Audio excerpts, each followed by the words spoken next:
So my name's Stephen Kay. I'm a GP in Dingley. For most of the people here, Dingley's in the southeast.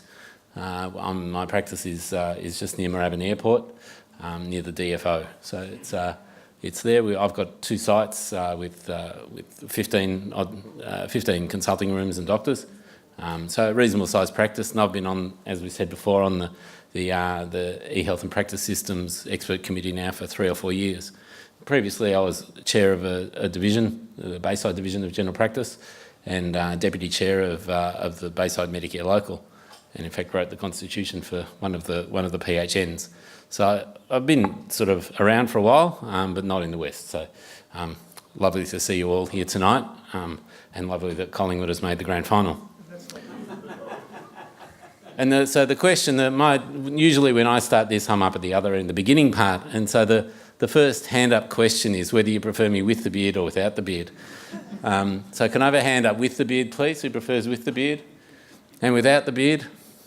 Yeah, I'll see. My wife wins again. What a surprise. What a surprise.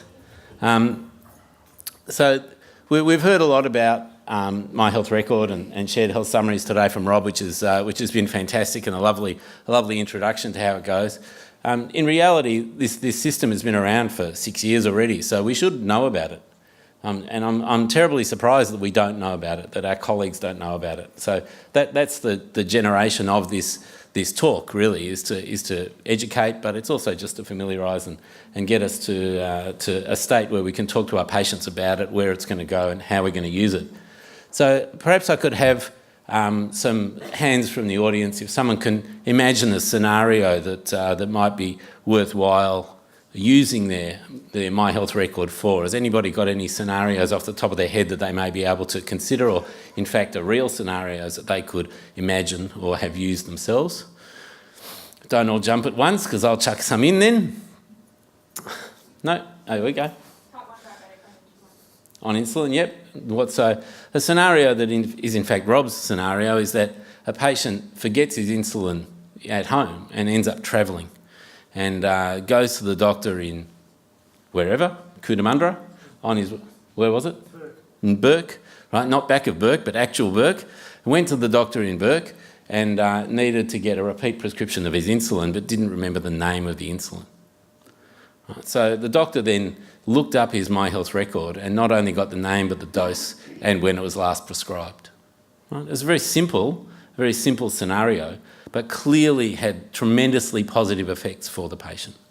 Okay, so stuff such as doing home visits.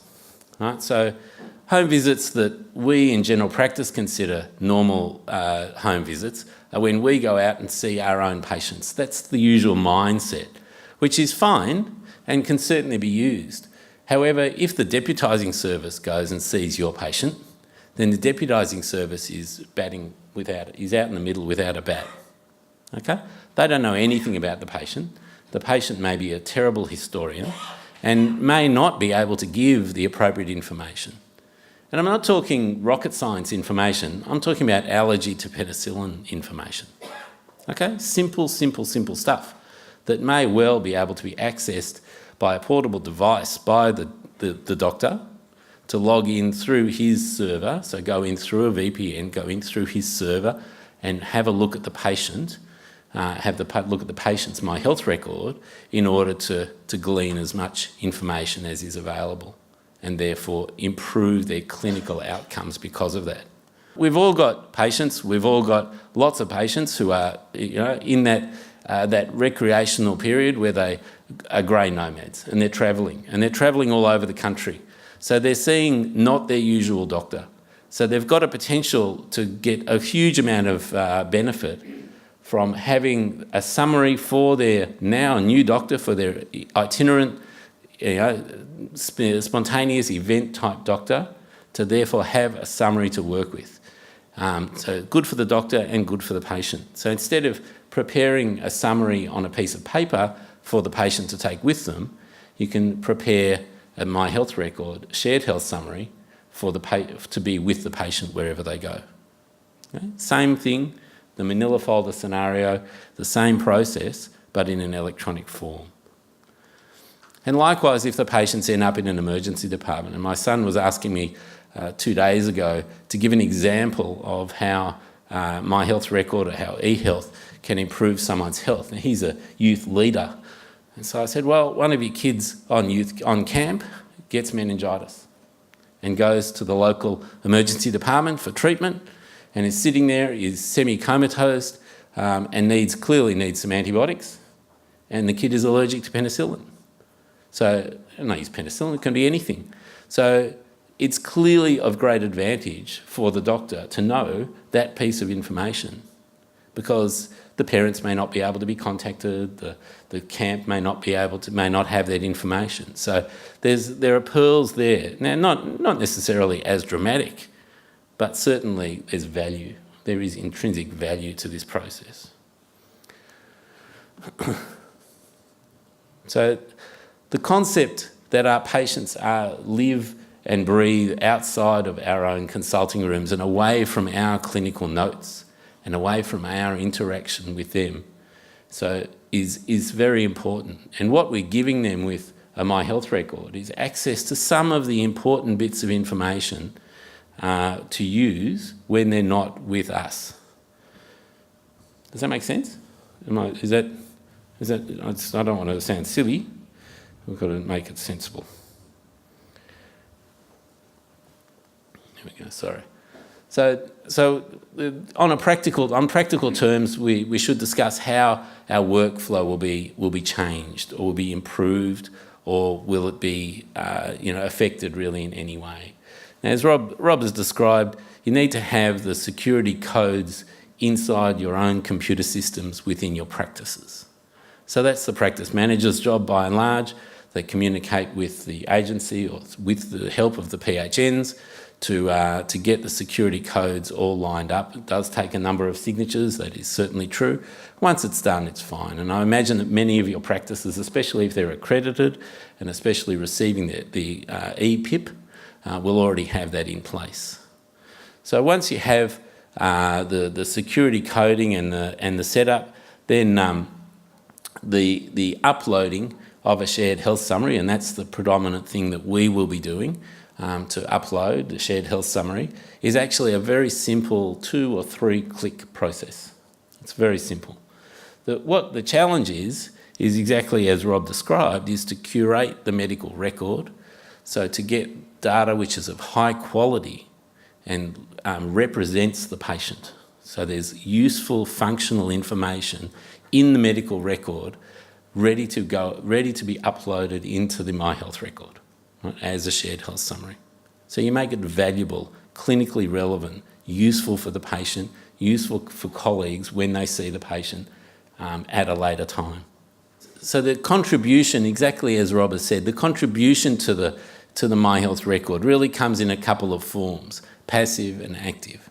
So the passive stuff that will be there will be the MBS data for the previous 2 years and beyond, the PBS data, including ETP, the pathology and diagnostic imaging results, and other government databases like the immunisation register.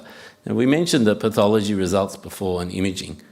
In Queensland's actually leading the country in this, which we've really got to put a stop to. But they're uploading a lot of data already.